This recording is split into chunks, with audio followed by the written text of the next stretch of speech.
드라마 주인공부터 밈 속 인물까지 이 세상 모든 사람들을 위한 비공식 관찰 기록. 인물 도감을 펼쳐봅니다. 안녕하세요. 오늘은 영화 햄넷을 통해 상실과 애도 그리고 예술적 체험에 대해서 이야기해보려고 합니다. 저는 이번 화 진행을 맡은 모카입니다. 다들 잘 지내셨나요? 네. 잘 지냈습니다. 꽃 구경 많이 하셨어요? 아유, 너무 많이 했어. 꽃 구경. 구경? 수박 씨 어디서 했어요? 저 속초노수도 가고. 속초노수. 여기 희우정로 합정이. 예쁘지 거기도 예쁘지. 거기 진짜 예쁘더라고. 예쁘죠. 사람 많고. 내년에 꼭 가보세요. 희우종류. 마루 씨는요? 저는 양재천. 음. 이번에 양재천 거기가 좀 갔는데. 핫하던데. 오. 네, 양재천 좋죠. 거기 거기 참 아기자기한 가게 카페도 많고. 아, 진짜? 아, 사람 많더라고. 맞아. 네, 재밌었어. 예뻤어. 저는 지리산 자락에 갔다 왔는데 멀리 갔다 오셨다. 네, 너무 좋더라고요. 우와. 네, 사람이 없고 좋다, 네, 좋다. 사람이 없어야 네. 서울은 없고 너무 볼 많아요. 일이에요, 네. 진짜. 네, 오늘 이야기해볼 영화 햄넷은 16세기 영국을 배경으로 윌리엄 셰익스피어와 그의 아내 아네스가 11살 아들 햄넷을 잃은 후에 각자의 방식으로 슬픔을 헤쳐나가는 이야기를 담고 있습니다. 또 이 영화는 셰익스피어가 희곡 햄릿을 탄생시키는 창작과 예술에 관한 이야기이기도 한데요. 당시 영국에서는 햄릿과 햄넷을 같은 단어로 혼용해서 쓰였다고 해요. 실제로 이 셰익스피어 부부에게 햄넷이라는 아들이 있었고 이 아들이 어린 시절에 역병으로 세상을 떠나고 7년 뒤에 희곡 햄릿이 출간됐다는 기록에 상상력을 좀 더한 소설이 있거든요. 그 소설을 영화화한 작품입니다. 네, 클로이 자오 감독이 메가폰을 잡았는데요. 감독 클로이 자오는 2021년 노마드랜드로 아카데미 감독상을 수상한 최초의 유색인종 여성 감독이에요. 더 라이더, 노마드랜드로 독립영화계에서 좀 내밀한 감수성을 쌓아왔는데 이번 영화에서 그런 감수성과 디테일이 포텐이 터진 것 같다는 생각을 했습니다. 원작 소설의 작가 매기 오페럴과 함께 직접 각본 작업도 하셨다고 해요. 네. 스티븐 스필버그가 제작을 맡았고 막스 리히터가 음악을, 제시 버클리와 폴 메스칼이 주연으로 나왔습니다. 특히 여성 배우인 제시 버클리는 이번 영화를 통해 아카데미 시상식에서 주연상을 거머쥐기도 했어요. 저도 보는 내내 연기, 연출, 음악, 그리고 미술 뭐 하나 빠지는 게 없는 작품이라고 생각했습니다. 여러 장면이 기억에 남는데 특히 후반부의 연극 장면이 숨막히게 좋았던 것 같아요. 그 전에는 아들이 죽은 괴로움을 회피하는 줄만 알았던 윌이 연극을 통해서 자신의 모든 괴로움과 회환을 내비쳤을 때 그리고 그걸 보고 마침내 죽은 아들을 비로소 떠나보내는 어머니인 아네스의 마음 그런 것들이 좀 처절하게 느껴졌던 것 같습니다. 두 분은 영화 어떻게 보셨는지 궁금하네요. 수박 씨 어떻게 보셨어요? 일단은 아직 안 보신 분이 계시면 꼭 휴지를 챙겨가라고 말씀을 드리고 싶고요. 저 같은 슬프죠. 분, 네, 너무 슬펐어요. 저 같은 분들이 계실까 모르겠는데 저는 사실 영화나 연극 볼 때 내용을 안 찾아보고 가는 걸 좀 좋아하거든요. 저도 거의 안 찾아보고 가요. 그쵸? 네, 재밌나? 그래야 더 예상치 못한 재미가 있는 것 같아요. 맞아요. 그래서 약간 저만의 재미인데 예고편도 안 보고 진짜 네이버에 올라오는 그런 두 줄 소개 정도만 읽고 들어간단 말이에요.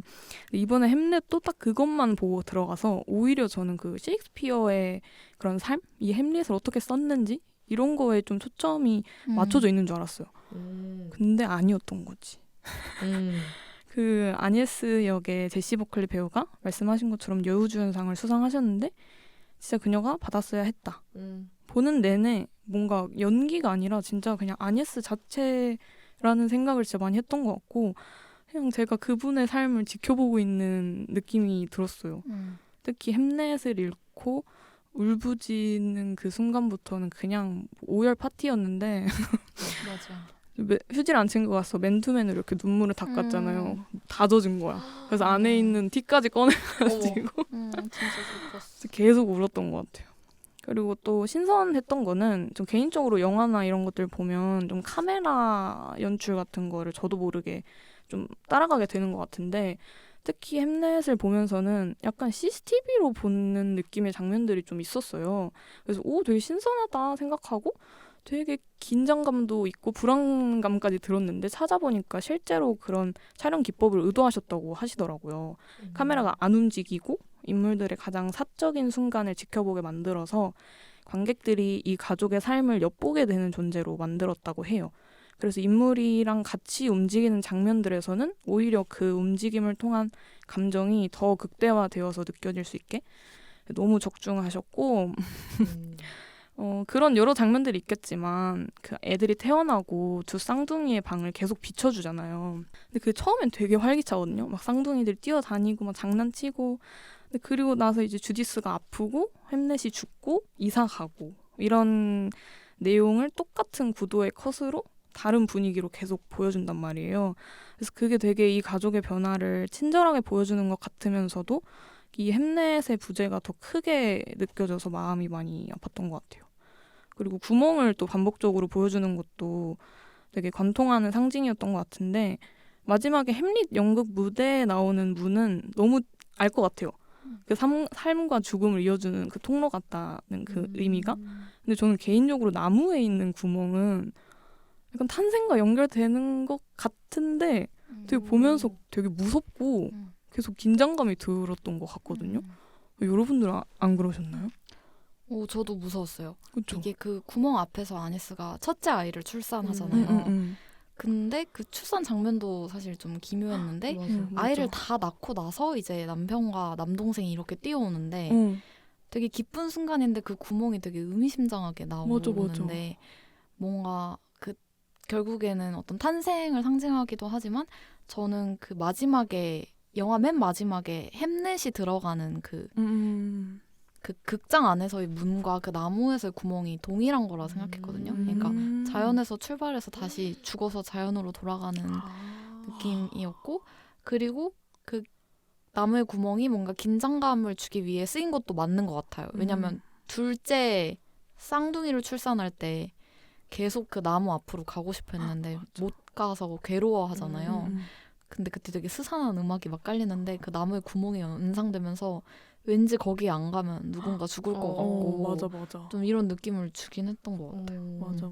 마루 씨는 영화 보면서 어떠셨어요? 저도 그 출산 장면, 전 그거 진짜 강렬했어요.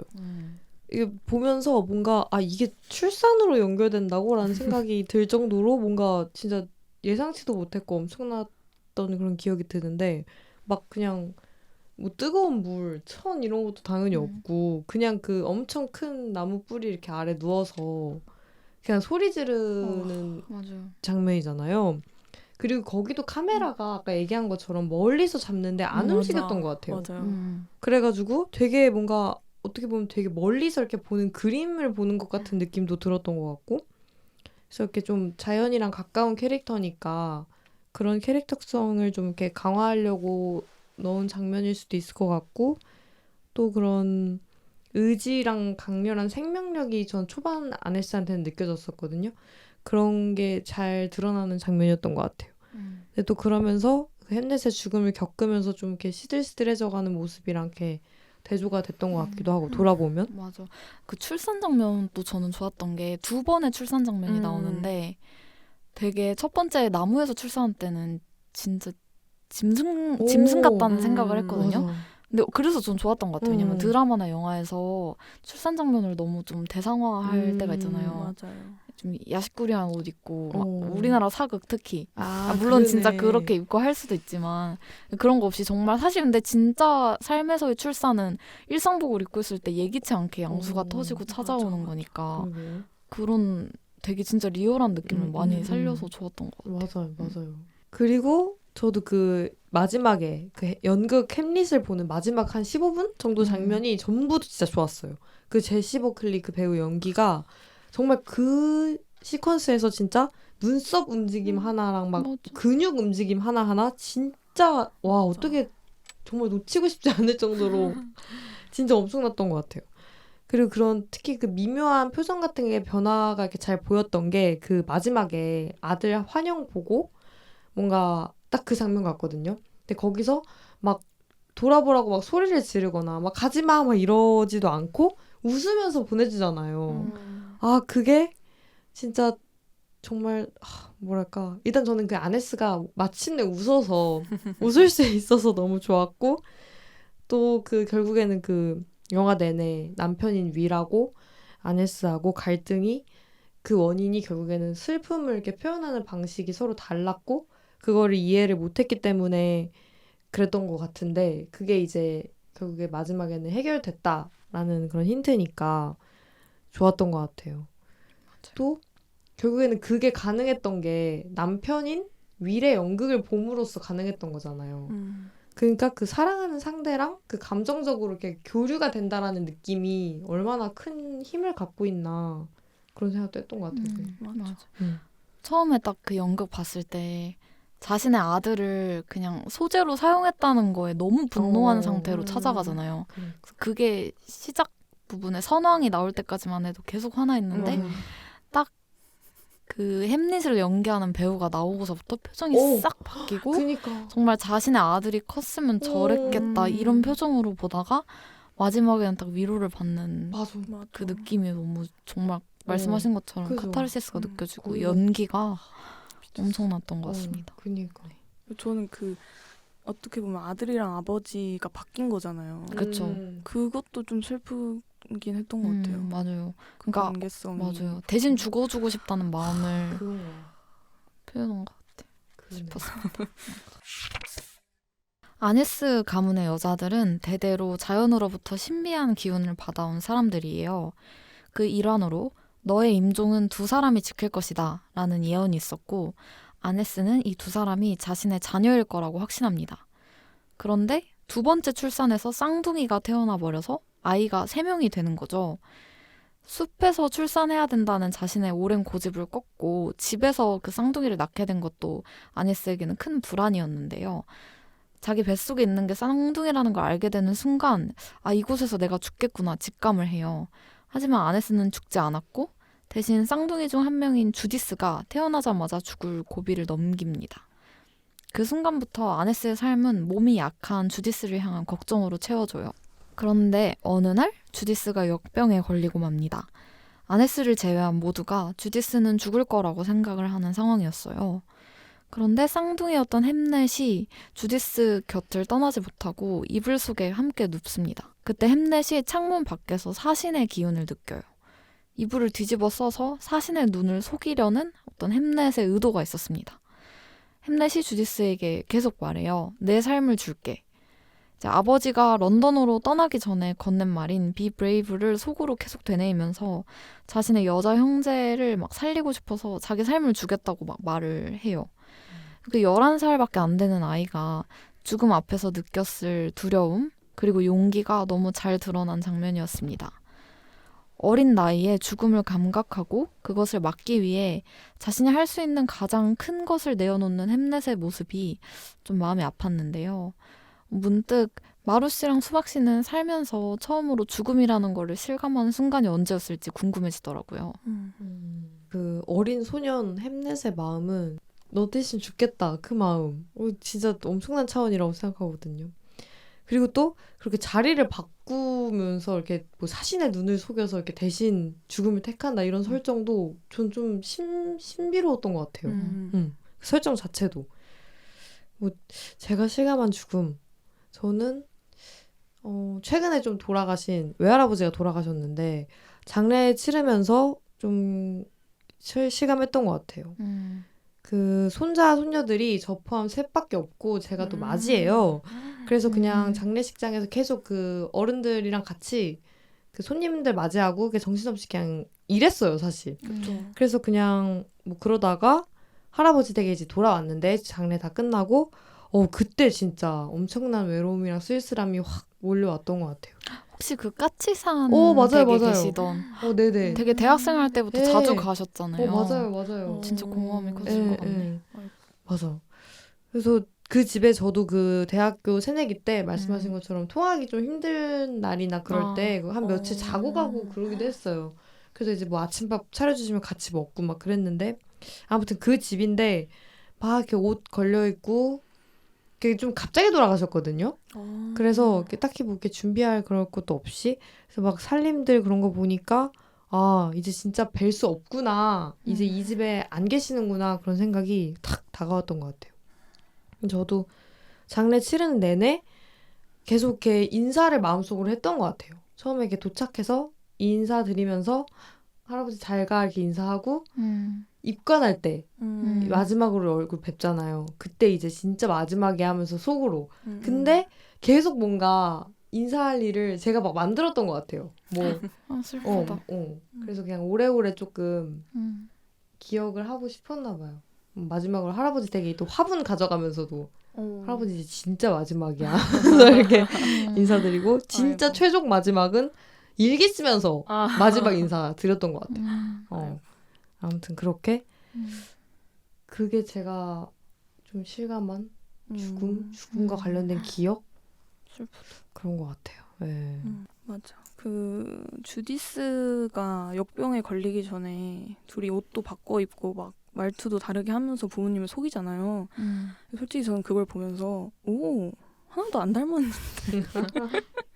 아, 부모란 이런 어린아이들의 장난을 받아줘야 하는 거겠지. 이러면서 그냥 아, 귀엽다 생각을 하고 있었는데 이제 주디스가 아프고 사신의 눈을 속이려고 이제 햄넷이 자리를 바꿔준다고 할 때 와, 그게 복선이었다고 하면서 이제 소름이 돋았던 것 같고 고작 초등학생인 건데 지금으로 따지면 어떻게 그 자기의 여자 형제에게 내 삶을 준다고 할 수가 있나.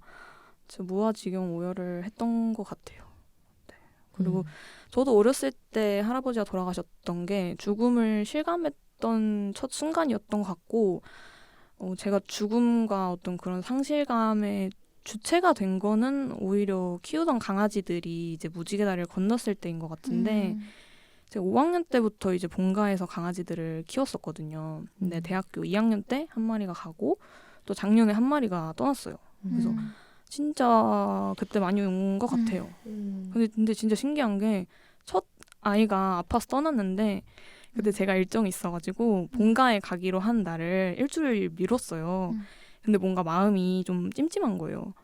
근데 그래도 괜찮겠지 이렇게 생각을 했는데 딱 제가 안 간 그 주에 무지개 다리를 건넌 거예요.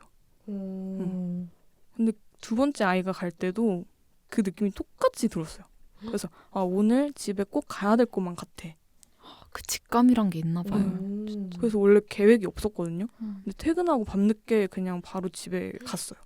똑같은 후회를 하고 싶지 않으니까. 그리고 집에 가서 애기를 딱 봤는데 움직이지도 못하고 날 쳐다보지도 못해. 진짜 간신히 이렇게 진짜 너무 슬프다. 버티고 있는 느낌인 거예요. 그래서 진짜 엄청 오랫동안 인사를 계속 했어요. 근데 이제 거짓말같이 새벽에 떠난 거예요. 원래 이렇게 강아지가 좀 아팠던 건 아니고 나이가 이제 있어가지고 나이가 있어. 예, 노견이었고. 예, 그래서 이제 아프기도 했는데 그래서 두 번째 아이까지 그렇게 보내니까 이제 그때서야 그 상실감이 진짜 크게 오는 거예요. 왜냐면 첫 아이가 갔을 때는 그래도 두 번째 아이가 있잖아요. 그래서 집에 가도 날 반겨주는 그 강아지가 있었는데 이제는 진짜 그러니까. 아무도 없는 거야 집에 가면. 진짜 그거 안 느끼고 싶다. 그래서 이제 그 집에 가서 이제 그 애기들이 있던 곳을 보기가 사실 좀 힘든 것 같아. 아직도 실감이 좀 잘 안 나고. 죽기 전에 뭔가를 느낀 것도 너무 신기하다. 뭔가 정말 사랑하는 사람이나 존재면 그런 걸 전 좀 느끼는 것 같아요.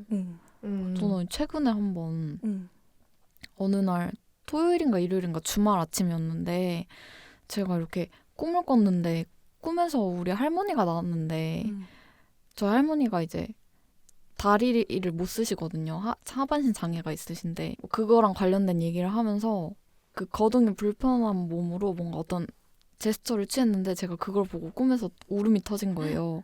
그래가지고 이제 엉엉 울면서 할머니를 막 이렇게 꼭 껴안고 나는 할머니 너무 응원한다고 나는 할머니가 뭐 하는 것도 너무 좋고 오래오래 건강하게 살았으면 좋겠다고 막 이런 말을 하다가 눈이 팍 떠졌는데 너무 갑작스럽게 잠에서 깨니까 이게 감정이 진정이 안 돼가지고 그 눈동채로 송장처럼 한 10분을 울었어요. 그냥 엉엉. 근데 저희 할머니 건강하시거든요. 그래서 뭐 굳이 이렇게 전화 안 드렸는데 드렸어야 됐나? 이제 그날 오후에 이제 아빠가 전화가 왔는데 저희 할아버지가 태어나고 다음 달에 돌아가셨는데 할아버지 제사여서 할머니랑 같이 있다고 말씀하시는 거예요. 전화 와가지고 신기했어요. 오. 그냥 뭔가 할머니가 그날 슬프셨을 거 아니에요. 자기 남편의 제삿 날이니까. 그러네. 그 슬픈 감정이 뭔가 이렇게 전해진 것 같은 느낌이었어. 그래서 너무 최근에 3월 초에 있었던 일인데 너무 신기하고 진짜 사랑하는 사람의 뭐 죽음이나 그런 상실이나 혹은 거기서 비롯되는 감정이 이렇게 전이되는 걸 느낀 순간이었던 것 같아요. 너무 신기하다. 신기한 경험. 두 번째로 애도의 방식에 대해서 좀 얘기를 해보고 싶어요. 아들인 햄렛이 죽고 난 뒤에 윌과 아네스의 애도 방식이 완전히 다릅니다. 엄마인 아네스는 날것의 고통 속에 머무는 느낌이었어요. 매일매일 아들의 흔적을 찾아 헤매고 그 빈자리를 직접 끌어안으려고 하는 느낌? 반면에 윌은 시골에 아내와 두 딸을 두고 런던으로 돌아가서 글을 씁니다. 아내에게 세상이 멈추진 않았잖아 라고 말하면서 말이에요. 사실 자기의 일을 한 거죠. 자기의 본업이 극작가니까. 근데 이 아내의 눈에는 도망치는 것처럼 보이죠. 아들이 죽은 집과 공간과 그 감정에서 도망갔구나 저 사람이. 이제 햄렛의 죽음 전에는 남편이 극작가 활동을 하는 걸 누구보다 응원했던 아네스였지만 아들의 죽음 이후로는 좀 달라지죠. 매일 매분 매초 그 애를 난 찾아다니는데 당신은 자기 머릿속 세계에만 갇혀있어 라고 비난하기도 해요. 같은 상실을 겪고도 서로의 방식을 이해하지 못하는 두 사람의 균열이 좀 잘 드러났던 것 같아요. 우리 삶에서도 가장 가까운 사람을 잃었을 때 나는 충분히 슬퍼하느라 일상이 무너진 상태인데 옆 사람의 방식이 좀 달라 보이면 저 사람은 나만큼 아프지 않은 건가 싶어서 더 외롭고 화가 나는 것 같아요. 영화에서는 결국 아네스가 남편이 골방에서 만든 연극 햄릿을 보고 나서야 윌이 자신만의 방식으로 충분히 애도하고 있었구나라는 걸 깨닫게 돼요. 그 장면이 이 영화의 화해의 순간이자 애도의 마침표가 되는 순간이기도 하고요. 수박 씨와 마루 씨는 누군가와 같은 아픔을 겪었는데 서로의 방식이 좀 달라서 오히려 더 외로웠던 경험이 있으신지 궁금해요. 아니면 반대로 이제 나와 다른 어떤 사람의 방식을 보면서 어떤 차이를 좀 뒤늦게 알게 된 순간이 있었는지 좀 궁금해졌습니다. 저는 그 놓아준다라는 그런 개념이 뭔가 시간차 때문에 뭔가 그 슬픔 속에 있는 사람들이 그렇게 말씀하신 것처럼 뭐 외로움을 느끼거나 아니면 뭐 결국에는 나중에 가서 이해할 수 있게 되고 그런 것 같거든요. 그 왜 영화 헤어질 결심에서도 케일이 그러잖아요. 슬픔이 파도처럼 덮치는 사람이 있는가 하면 물에 잉크가 퍼지듯 서서히 물드는 사람도 있는 거야. 이게 딱 그걸 말해주는 맞아요. 대사 같거든요. 저는 뭔가 어릴 때는 막 할머니 돌아가셨을 때, 그러니까 엄마랑 삼촌들이 상주잖아요. 근데 막 장례식장에서 조문들 온 손님들하고, 그러니까 막 엄마 친구들, 삼촌들 뭐 오랜 친구들 막 술 먹고 웃고 떠들고 그러면은 막 뭐야? 왜 저래? 안 슬픈가? 막 그런 생각도 했던 것 같아요. 어린 마음에.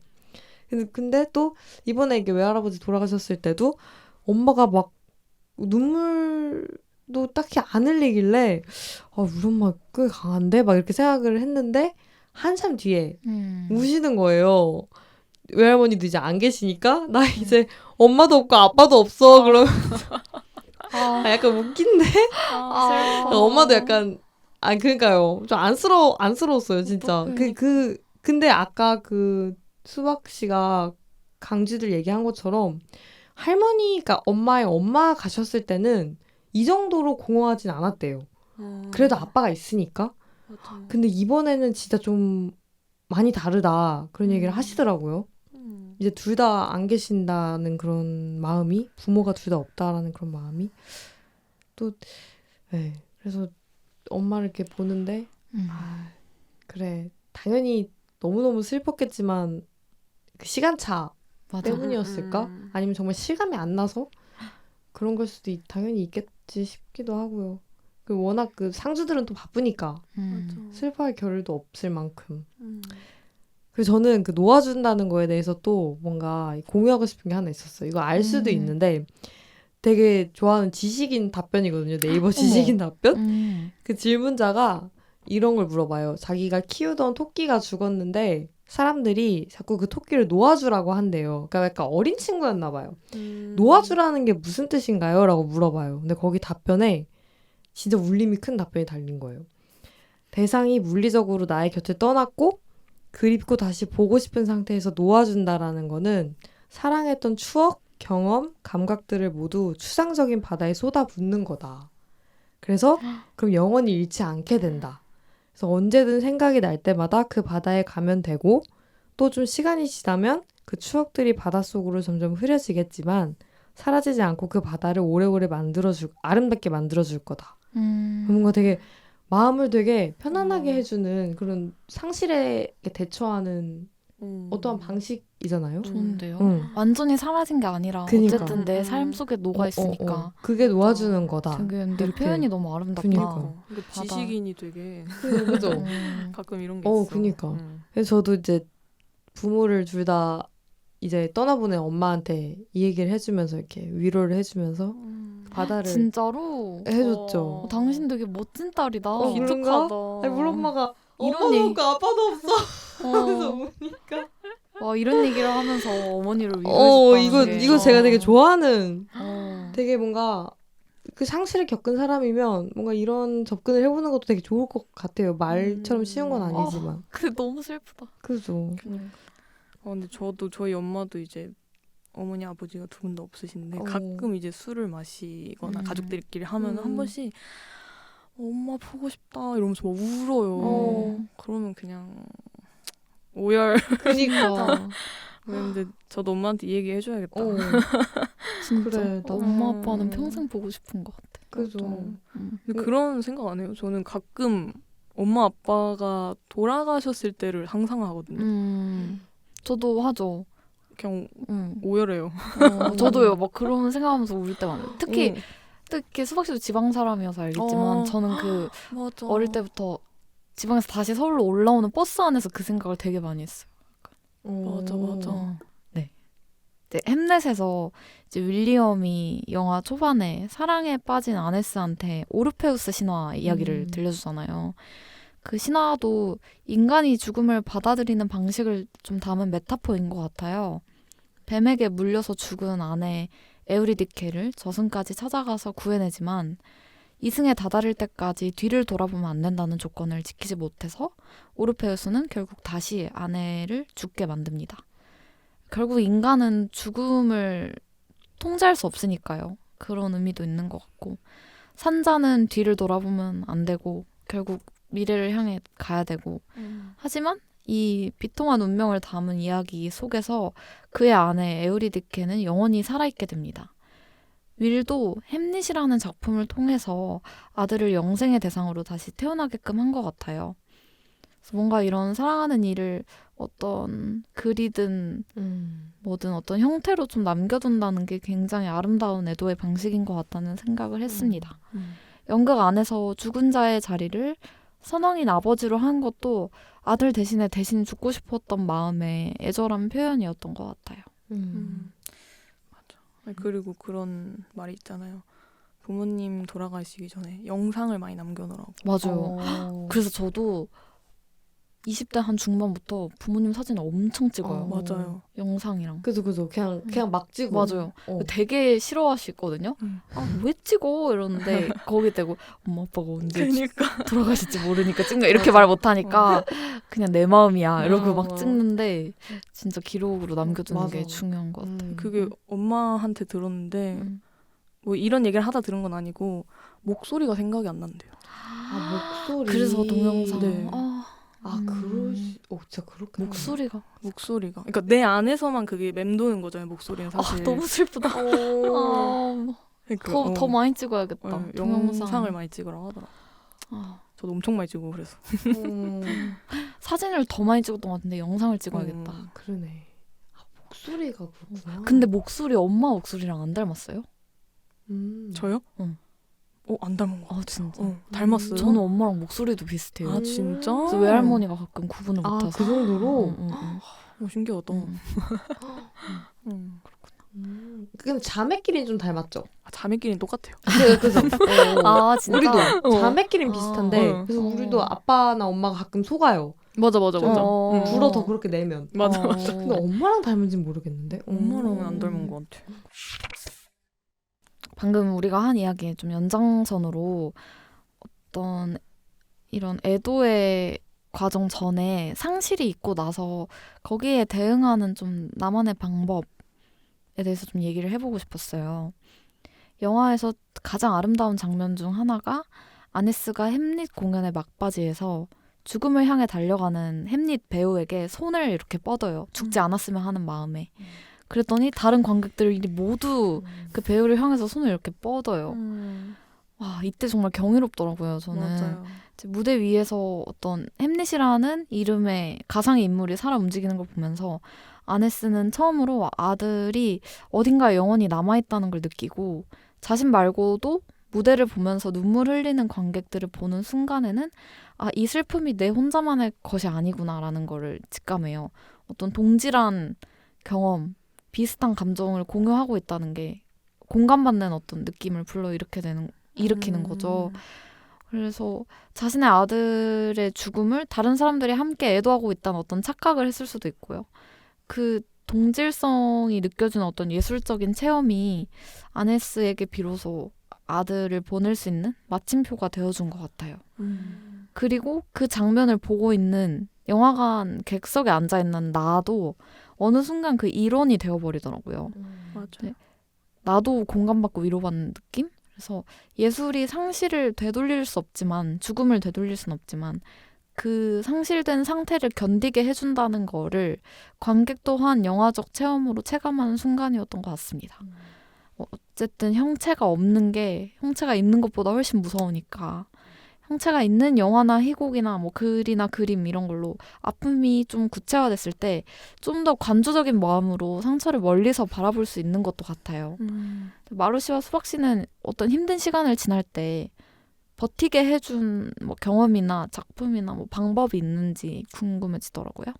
저는 뭔가 영화 속에서의 그 부부처럼 막 사랑하는 대상을 잃어서 막 엄청 깊은 상실감을 느껴본 경험은 사실 아직까지는 딱히 없는 것 같은데 뭔가 그런 건 또 생각났어요. 좀 제가 겪은 뭔가 실패로부터 좀 다시 일어서서 그러니까 과거에 나와 작별하고 다시 이렇게 현실을 살아가야만 하는 그런 경험?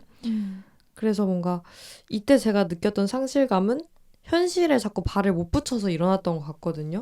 예를 들어서 그 영화에서 아네스가 이제 아들 햄릿은 나의 곁에 없다라는 현실이 너무 아프니까 이렇게 받아들이지 못해서 삶이 이렇게 고통스러웠던 것처럼 그러니까 저도 그 현실을 이건 이제 지난 일이고 앞으로 나아가자라는 거를 인정하는 게 좀 무서워서 도망가려고도 했던 것 같고 아니면은 아네스가 위를 보고 생각했던 것처럼 이렇게 막 그 아픔의 현장? 그 현실에서 이렇게 멀어지는 방식을 그 안에서 온전히 느끼기보다는 택했던 것 같기도 해요.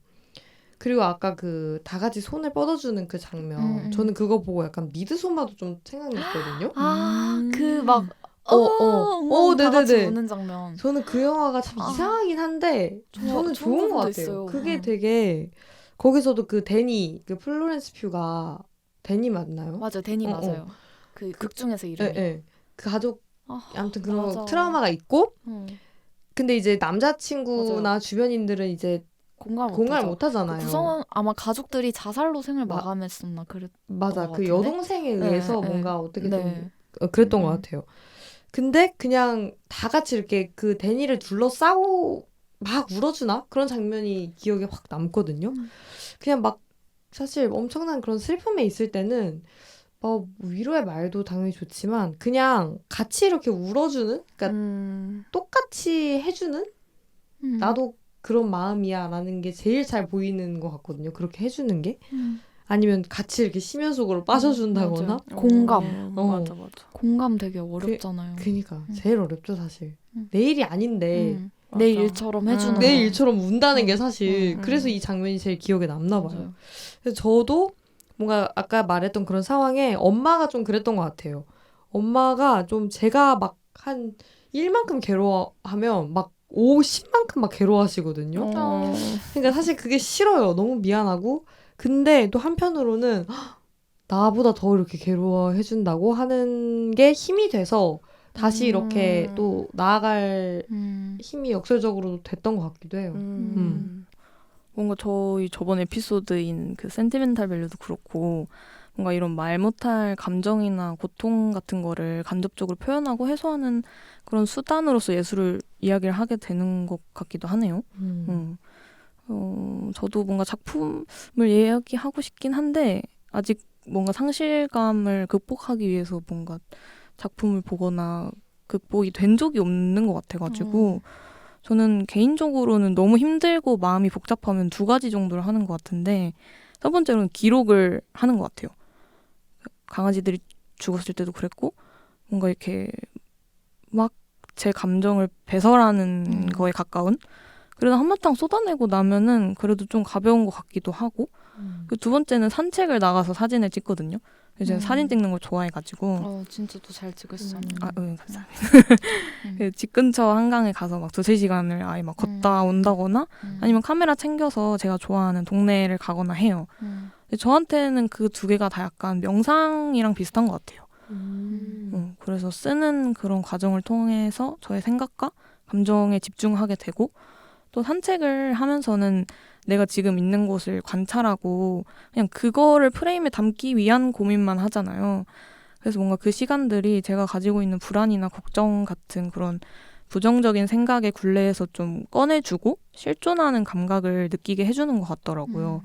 그리고 사진이 좋은 게 보통 우리는 남기고 싶은 순간들을 찍잖아요. 뭐 오래 보고 싶은 거, 예쁜 거, 신기한 거, 내 마음에 드는 순간들을 찍으니까 그러다 보니까 그렇게 사진을 찍으면서는 좀 부정적인 감정보다 긍정적인 감정을 키우게 돼서 또 이제 내일을 살아갈 힘을 얻게 되는 것 같아요.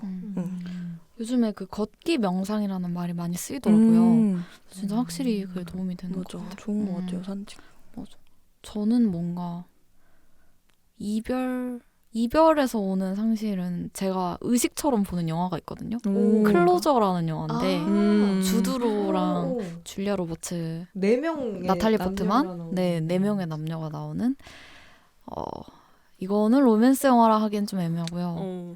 거의 저한테는 다큐멘터리 같은데 이 4캐릭터가 굉장히 달라요. 그리고 가장 진실해 보였던 여자고 가장 진실한 사랑을 했지만 사실 남자친구한테 이름도 거짓말했던 사람이 있는가 반면 어떤 사람은 굉장히 거짓된 사랑을 한 것 같이 보여요. 바람피고 막 하지만 모든 순간에 있어서 솔직했던 뭐 그래서 그런 진실과 사랑 과연 진실이란 무엇이고 그게 관계에 도움이 되나 뭐 이런 거에 대한 영화인데 레이디도 아니에요. 네 이걸 보면은 이별하고 이걸 보면 좀 괜찮아지는 게 뭐냐면 와 이 4명이 너무 다르니까 그래 사람은 다 다르고 근데 그때 충실했고 좋았으면 됐다 약간 좀 이렇게 위로가 되더라고요. 좋은데. 그런 게 궁금하다. 있고 네. 아니면 정말 슬프고 괴로울 때는 오히려 눈물이 찍찍 나오는 영화로 좀 그 감정을 해소하면 좀 도움이 되는 것 같아요. 뭐가 정말 있어요? 추천. 최근에 이 햄넷도 너무 슬펐는데 근데 저는 사실 울음이 많아서 최근에 프로젝트 헤일메리 보고도 오열을 했어요. 진짜? 안 울었어요? 응. 정말로? 어디서 울었어? 저는 진짜 안 울었다고? 저 엄마랑 같이 봤거든요. 엄마랑 저는 오열을 했어요. 어디서?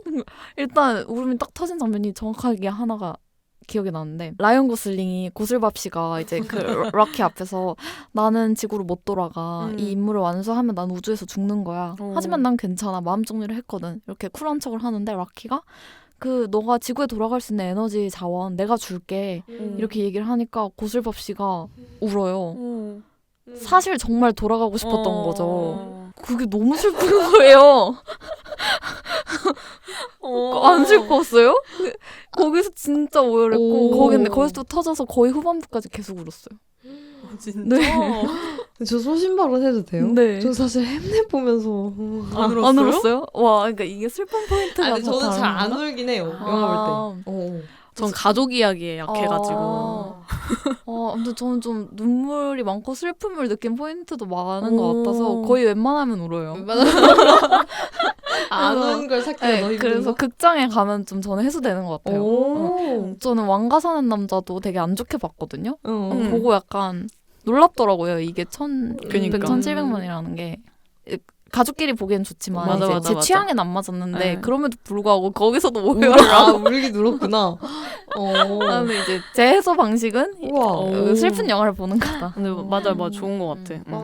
마지막으로 어떤 이 영화에서 아네스와 자연이 좀 동일시되는 부분을 좀 봤는데 이게 좀 개인적으로 찝찝하게 남아서 마루 씨랑 수박 씨 만나면 꼭 얘기를 해보고 싶었던 부분이에요.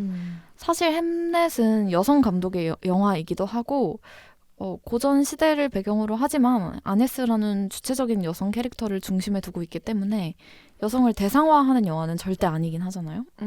그럼에도 불구하고 저는 영화 내내 자연과 아네스를 동일시하고 문명과 위를 동일시하는 느낌을 씻을 수가 없었어요. 오프닝부터 그래요.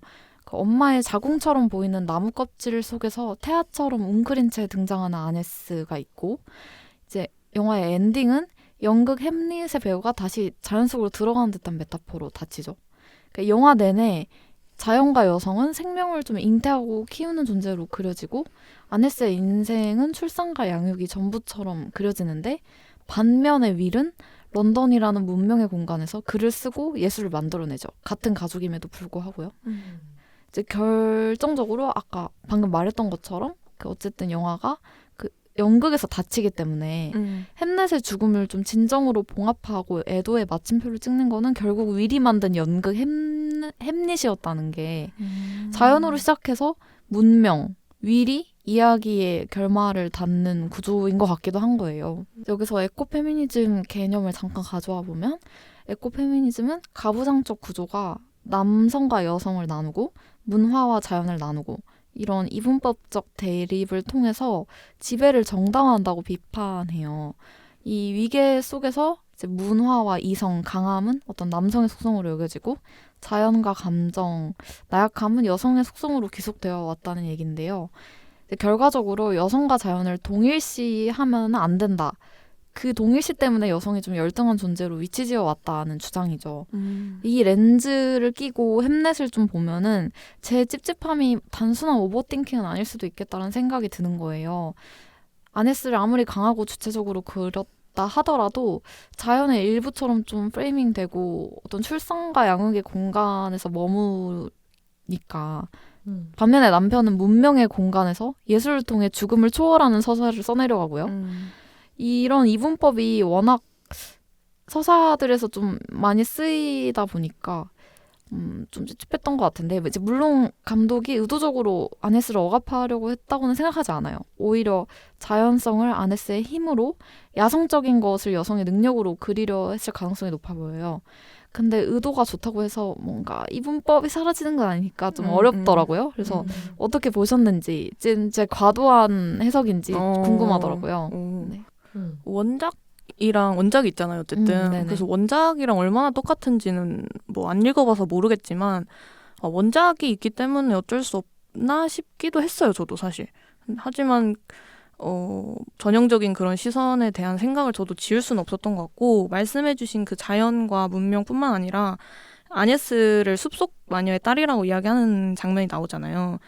한 여성이 이제 가정을 꾸리고 새 아이의 어머니가 되는 과정도 이 영화의 한 축이라고 볼 수 있는데 늘 그 여성을 마녀와 성녀로 나누는 그런 이분법적인 방식이 생각이 나지 않을 수는 없더라고요. 저도 이거를 보면서 진짜 말씀하신 것처럼 결국에는 그 자연을 아네스의 힘과 능력으로 보여주었기 때문에 이 영화를 보면서 불편함이 없었던 건가 싶기도 하고 그래서 이제 좀 찾아보니까 이 감독님 자체도 그냥 자연을 되게 중요하게 생각하시는 분이더라고요.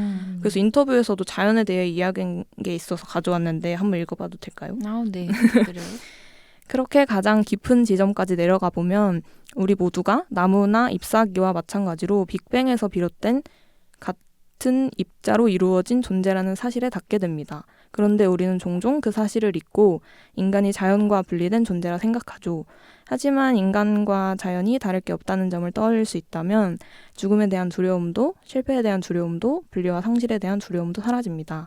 땅에 손을 짚고 몸을 흔들며 자연 상태로 돌아가는 건 모두 우리가 자연과 분리된 존재가 아니라는 인식에 도달하게 합니다. 그게 바로 우리가 누구인가 하는 질문에 대한 답이라고 생각해요. 그래서 뭔가 그런 상징으로서 자연이 사용이 된 것 같긴 하지만 네, 저도 말씀해 주신 것처럼 그런 이분법적인 구조는 계속해서 뭔가 느껴지긴 했던 것 같아요. 그러니까 그 어떤 남성과 여성, 문명과 자연 이런 이분법적 구도가 없었던 건 아니지만 사실 좀 뒤집어서 자연이 결국에 우리의 가장 본질이고 그죠. 가장 중요한 거다라고 뒤집어 생각해 보면은 그 이분법 구도가 이렇게 여성을 열등하게 그리진 않기 때문에 나쁘지 않다 뭐 이런 이야기로 받아들이면 될까요? 그래도 나쁘지 않게 받아들였던 것 같아요. 저도. 이 영화 한정. 이 영화 밖에서는 뭔가 대부분 문명을 더 고능한 맞아. 것으로 여기다 보니까 불편하게 느껴졌던 것 같은데 그쵸. 영화 안의 세계관으로 본다면은 이해되는 것 같아요. 그래서 원작이 궁금하기도 하고. 원작 소설이. 저도 그 출산 장면부터 뭔가 느껴졌어요. 그리고 그 시작부터. 그쵸. 조금 그 찝찝한. 에, 나만 느끼. 아니 근데 그건 있긴 있었어요. 너무. 그리고 그냥 그 감독님 인터뷰까지 들어보니까 정말 그런 의도를 했다. 자연과 그 여성을 이렇게 같이 가져가려고 하는 의도가 그런 거 분명히 있었던 것 같은데. 맞아. 근데 사실 그 자연의 막 신비로움 막 그런 것도 사실 그 신비롭다라는 게 남성들의 시선에도 미지의 영역이니까 뭔가 엄청난 신비로움이 있을 것 같아. 약간 이런 대상화되기 너무 좋은 소재는 맞는 것 같아요.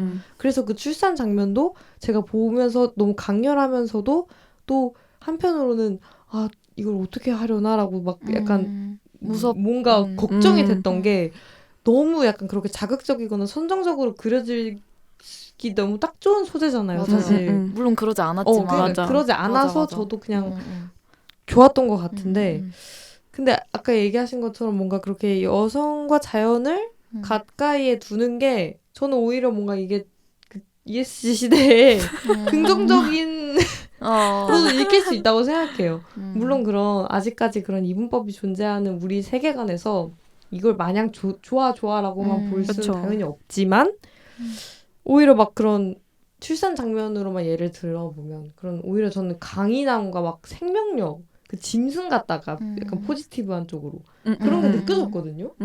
막 그걸 막 대상화하고 막 약간 맞아, 포르노처럼 연출하고 막 그런 게 전혀 맞아. 없었으니까 오히려 그래서 그런 생명력이 오히려 막 기계나 문명, 그러니까 남성의 것으로 대표되는 것들보다 저는 오히려 지속 가능하고 강하다라고도 느껴서 이걸 이렇게 긍정적인 쪽으로 이렇게 바꿔가는 게 이제 우리 세대의 몫이 아닐까 저는 그런 생각도 해요. 좋은 말이다. 저는 너무 보면서 너무 답답하더라고요. 영화가 답답했다는 게 아니라 제 생각이 같이 얘기하고 싶었는데 얘기하니까 좀 풀리는 것 같아요. 그러게요. 우리 세대의 어떤 과제. 진짜. 근데 저는 그렇게 아니스한테 그런 신비로운 막 그런 약간 영적인 능력이 있는 거잖아요. 그러니까. 그게 원작 소설이 궁금하긴 하네요. 그렇죠. 되게 이방인처럼 그려지잖아요. 처음에. 왜 그런 설정을 넣었을까 싶기도 하고. 그러게. 그런 여자만이 윌리엄 셰익스피어를 받아들일 수 있어서일까요? 둘 다 그 센티멘탈 때도 그렇고 예술가 남자를 감당할 수 있는가 약간 이런 물어보는 거 같아. 그러니까 이게 예술하는 아버지에 대한 얘기이기도 하잖아요. 그러네 둘 다. 이 윌의 자식들이라고 공허함을 안 느꼈을 리도 없고 그러니까. 아버지가 계속 런던으로 맞아. 떠나니까 맞아. 그리고 흔쾌히 신혼 때 남편이 어떤 창작 욕구 때문에 자기 파괴적인 행위를 막 하려고 하니까 이렇게 두다간 안 되겠다 싶어서 런던으로 가라 이렇게 허락해 준 거잖아요. 그릇이 그 정도 그릇이 되려면은 그니까 숲속의 마녀 정도 돼야 되는 그러니까. 그런 설정일까요? 설마? 설마 진짜로? 다른 이유가 또 뭐가 있으려나? 이방이? 그런 건 좀 봤는데 아까 얘기했던가 그 감독님이 아무래도 그 유색인종 아, 여성이니까 맞아, 맞아. 좀, 할리우드계 안에서. 그 느꼈던 그런 이방인 이방인으로서 아, 그런 맞아, 맞아. 거에 또 투영되지 않았을까. 아, 그것도 그런 이야기도 좋은 해석이네요. 있더라. 네. 삶과 죽음은 참 종이 한 장 차이인 것 같습니다. 우리는 살아가면서 누구나 상실을 겪죠.